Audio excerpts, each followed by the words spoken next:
Moments with Budak. Mga ka-moments, welcome back to Moments with Budak of course. And Habi is still sleeping. Kapoy siya yotch. So karon nga dalawa magluto na po. Dari lang ko ang gulaki gwapa ko pa rin ako. Bahalag biki klaro. Pero hamis ko rin dapita. Okay. So pagkita na ako unsa tong luto. Karong ilo ko lahita. So mag stir fry taog. Tofu and veggies. So we have the tofu there. That's the carrots. That's the broccoli, and then we have white onions, and we're also going to fry cabbage, carrots, and then ang egg wala pa lang ipakita. So we also have this one. We're gonna cook this.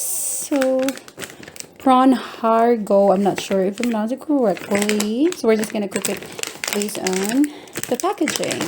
And we also have this one. So we have prawn gyozas. I'm not sure if I pronounced it correctly, but we're also gonna cook this based on the packaging. So we already have the pan there. So kada itong unahon. Dali ra man siya. So let's get started. Tapos butang na to ining prawn gyozas. I'm not sure if I pronounced it correctly. Just correct me if I'm wrong. And then we are going to fry them. Wait lang ha, kaya mo lisod kayo manghawid o kuan while kuha. Ni siyang prituhon.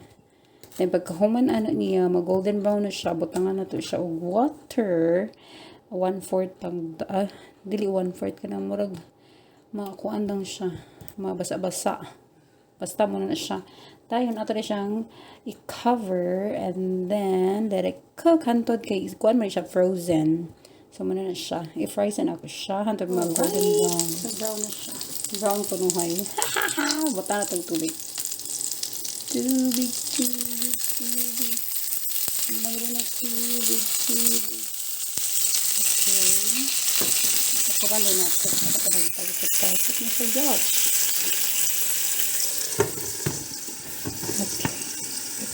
Pero ito lang na hantog na wala ang ice. Char. Basta yun muna siya. Kapoy. Okay. Yeah. Kauna na eh. Ito na ang haunan.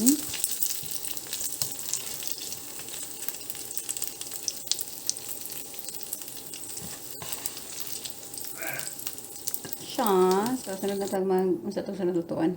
Ito lang sigurong carrots o cabbage. Okay. Look at that. So pretty. Just like me. Char. Wait. Budget lang. Ano na to ang kuan?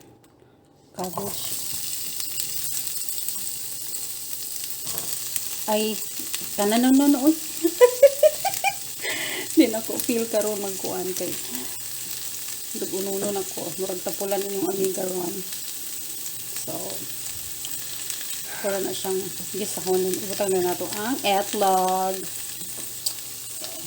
So, let's start.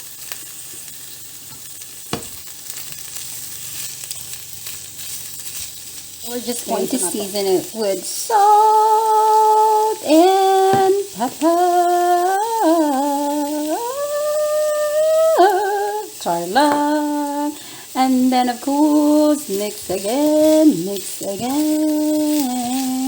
Kalisod ba ning magkuha kag video tapos isar kabuk ang imong gamiton pagluto. But laban sa pan ato sa nang pa kung anong pagyod ipaluyot.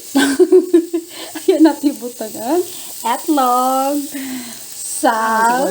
So we're going to pour our etlog.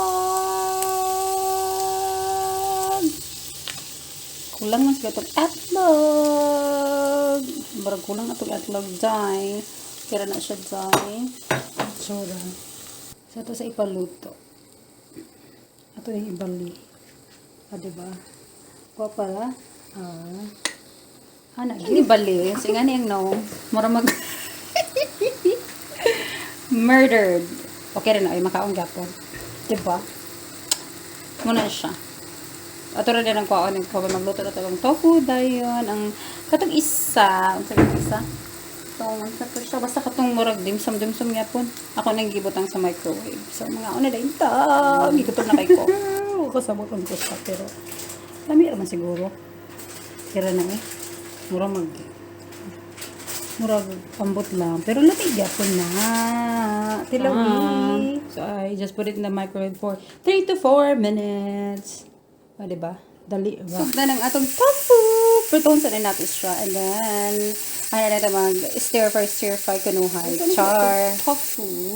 So, ito na siya. Ibutang na sa kilid. Kaya ito na tapo. White onions.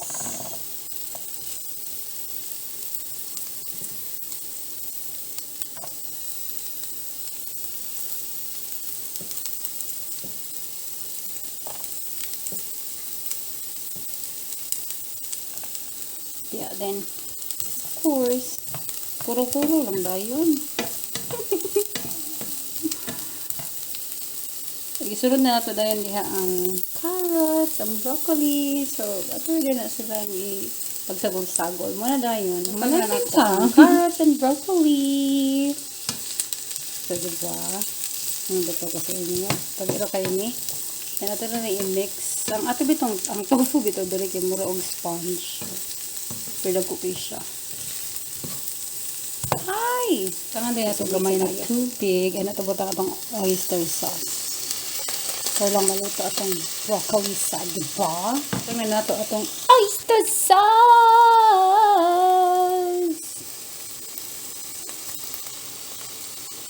Haba naman siya na, Okay. Lami. Of course, it mixes it na too. Sa imig sa tarong. So, ito na ginakura og tarong. So, mag-add sita og salt og pepper. Diba? Ang atong pepper diha. So, i-mix sa tabalik. Kabalo ko magreklamo mo, ang dagko kaayo ang slices like tofu. But, wow, tinapulan man na style good siya. Ano na siya? Lami ra? Kumura na siya, mga una tofu. Stir-fried tofu with broccoli and carrots. Atong mga dumplings. Natahin mong sauce na ambot lang kung unsa na siya. Muna na ito. Nahurot na siya. Ikaw na naman. So, mura na siya. Yum yum. Mga una ta. See you again mga ka-moments for the next vlog. Bye!